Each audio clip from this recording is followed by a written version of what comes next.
મિત્રો, આપનું સ્વાગત છે ટ્રાવેલ વિથ BK09 પર। આજે આપણે જઈશું મધ્યપ્રદેશની રાજધાની અને તળાવોના શહેર ભોપાલ જિલ્લામાંના ટોપ ટુરિસ્ટ સ્થળો જોવા।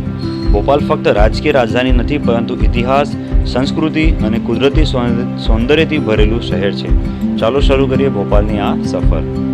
અપર લેક ભોપાલની ઓળખ છે બડો તળાવ, જેને અપર લેક પણ કહેવામાં આવે છે। કહેવાય છે કે 11મી સદીમાં રાજા ભોજે આ તળાવનું નિર્માણ કરાવ્યું હતું।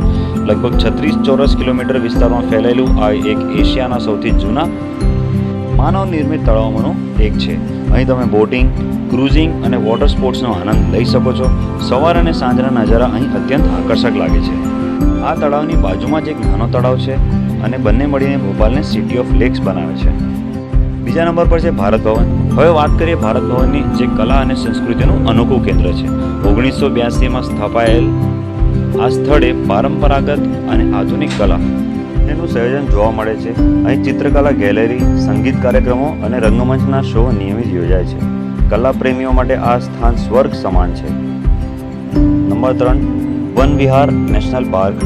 પ્રકૃતિ અને વન્યજીવનને પસંદ કરનારા માટે વન વિહાર નેશનલ પાર્ક શ્રેષ્ઠ સ્થળ છે। અહીં વાઘ, સિંહ, ભાલુક, મગર અને અનેક દુર્લભ પક્ષીઓ જોવા મળે છે। બડો તળાવના કિનારે આવેલું આ પાર્ક બાળકો અને પરિવાર સાથે સમય પસાર કરવા માટે અદ્ભુત છે। નંબર 4, ભીમબેટકા ગુફાઓ।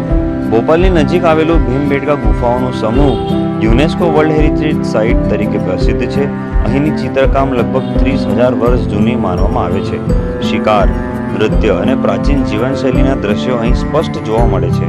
આ ગુફાઓ પ્રાગૈતિહાસિક જીવનની એક અનોખી ઝાંખી આપે છે। નંબર 5, તાજુલ મસ્જિદ। આગળ છે તાજ-ઉલ મસ્જિદ, જે ભારતની સૌથી મોટી મસ્જિદોમાંની એક છે। તેના ઊંચા મિનારા, વિશાળ આંગણ અને ભવ્ય ગુંબજ ભોપાલની નવાબી વાસ્તુકળાની શાન દર્શાવે છે। તેનું નામ જ કહે છે મસ્જિદોનો તાજ, અને તે ખરેખર પોતાના નામને યોગ્ય સાબિત કરે છે।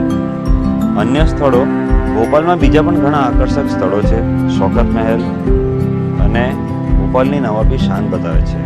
ટ્રાઇબલ મ્યુઝિયમમાં મધ્યપ્રદેશની આદિવાસી સંસ્કૃતિ અને પરંપરાની અનોખી ઝાંખી મળે છે, જ્યારે સ્ટેટ મ્યુઝિયમ ઇતિહાસ અને પુરાતત્વના શોખીનો માટે એક ખજાનો સમાન છે।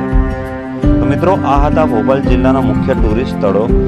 જો તમે ભોપાલની મુલાકાત લેવાનું વિચારી રહ્યા હો તો આ સ્થળોને તમારી યાદીમાં જરૂર સામેલ કરજો। તમને કયું સ્થળ સૌથી વધારે ગમ્યું, કમેન્ટમાં જરૂર લખજો। વિડીયો ગમ્યો હોય તો લાઇક, શેર અને સબસ્ક્રાઇબ કરવાનું ના ભૂલશો। ફરી મળીએ બીજા જિલ્લાના પ્રવાસમાં। આભાર।